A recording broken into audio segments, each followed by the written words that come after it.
All right, so I'm going to try to select out this skateboarder one final time for the Quicksilver and Flash effects. I'm going to use the quick selection tool and see uh, how good I can get or how close I can get. So right now that's actually looking really quite good. That was a step too far. Once again, a step too far. Just want that little bit of the hand, you know.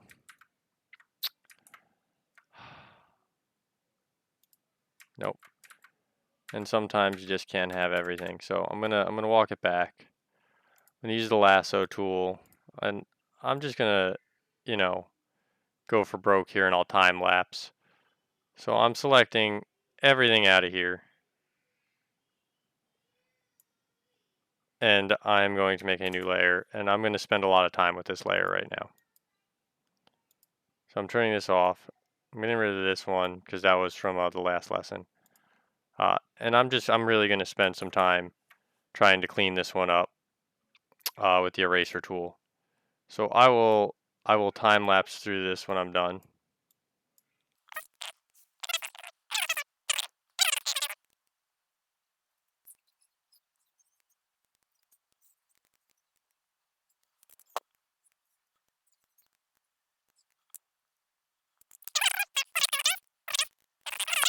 But like in terms of the purple, I went, select color range, and I clicked on the purple, and it selected the purple.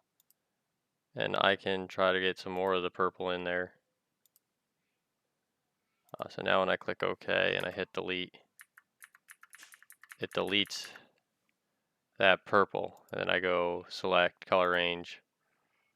So just in my case here, I had a lot of the same color. And it didn't get all of it, but it really helped clean edges up. Whoa, don't want to take off any of his head.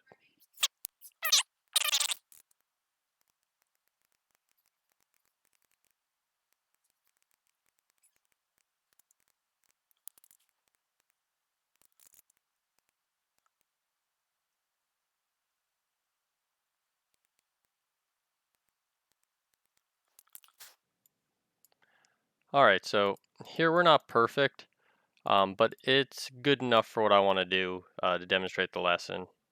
So what I'm going to do is I'm just going to make like 2 or 3 copies of this original one.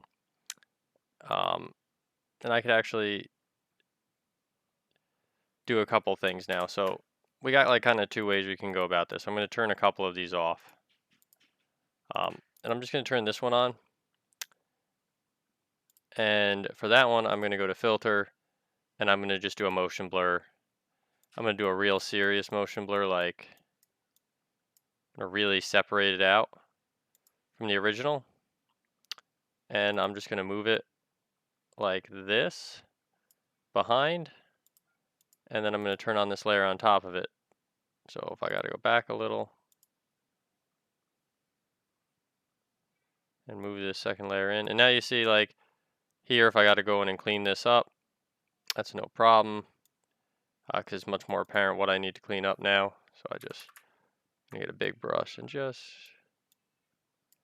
kind of smooth that out if I need to. A soft brush. And I'm just kind of smoothing it out.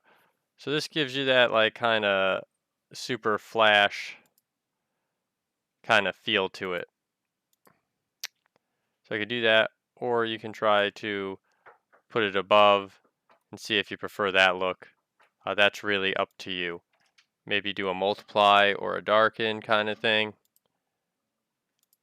See if any of those kind of add to what you want to do in terms of effects. So you can play with that. Does it look better here? Does it look better here? In terms of the disappearing kind of thing. And of course, how far you do it. So you can do that kind of thing. Or if we toss this one, and I make another copy of this top layer, we can also do this kind of thing, where I take the furthest one back, I move it, and I drop the opacity down to like 20.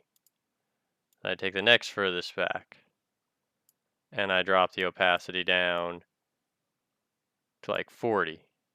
And then I take the next farthest back, and I drop the opacity down a little less. So you see every time it's getting a little darker. And you could even go, when you do that, like say this one, maybe I want each of them to get a little more blurry. So maybe like the first one I want to really like pump up the motion blur on that one. And then the next one I'm going to do a motion blur, but not as bad. Blur, motion blur.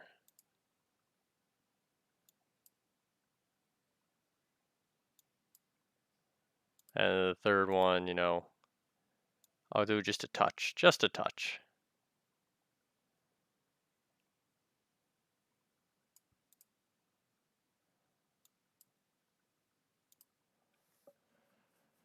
So you can do the effect kind of this way too. That's all up to you and how you want to roll with it. But this is kind of like that superhero like effect. So there you go. That's how you get that superhero kind of effect.